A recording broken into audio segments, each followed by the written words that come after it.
ஸ்டாலின் திட்டத்தின் வாயிலாக இதுவரை 12.65 லட்சம் மனுக்கள் பெறப்பட்டிருப்பதாக தமிழக அரசு தரப்பில் தகவல் வெளியிடப்பட்டிருக்கிறது.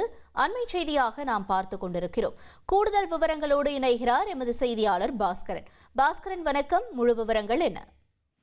உங்களுடன் ஸ்டாலின் முகாம் என்பது கடந்த 15ஆம் தேதி தமிழக முதலமைச்சர் சிதம்பரத்தில் தொடங்கி வைத்தார். தமிழகம் முழுவதும் இந்த முகாம்கள் என்பது நடைபெற்று வருகிறது.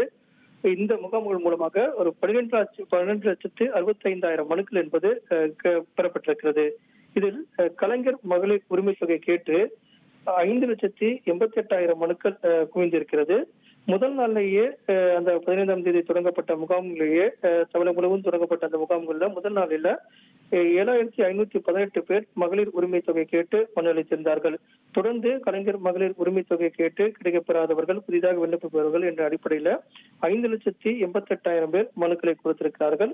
இந்த மனுக்கள் மீது ஒரு 45 நாட்களில் தீர்வு காணப்படும் என்றும், அதே நேரத்தில் மற்ற மனுக்கள், அதாவது குடிநீர் சான்றிதழ் மற்றும் பல்வேறு சான்றிதழ்கள் அடிப்படையில தொடர்ந்து அதை விண்ணப்பிக்கக்கூடிய நடவடிக்கைகளும் மேற்கொள்ளப்பட்டு வருகிறது.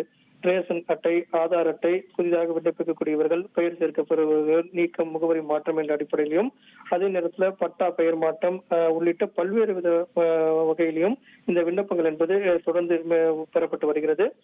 வார்டு வாரியாக, மண்டல வாரியாக எந்தெந்த நாட்கள்ல இந்த முகாம் நடைபெறுகிறது என்பது குறித்து ஏற்கனவே சென்னை மட்டும் இல்லாமல் தமிழகம் முழுவதும் முகாம் நடைபெறக்கூடிய இடங்கள் மற்றும் தேதிகள் என்று அங்கு இருக்கக்கூடிய குடியிருப்புவாசிகளுக்கு தெரியப்படுத்தப்பட்டிருக்கிறது.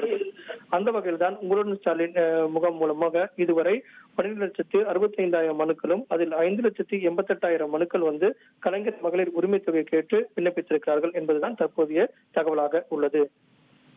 உங்களுடைய தகவல்களுக்கு நன்றி பாஸ்கரன். ட்ரெண்ட ஃப்ரெண்ட் ஆக்கிக்கோங்க. தந்தி டிவியின் சப்ஸ்கிரைபர்ஸ் அண்ட் ஃபாலோவர்ஸ் குடும்பத்துல நீங்களும் இணையுங்க.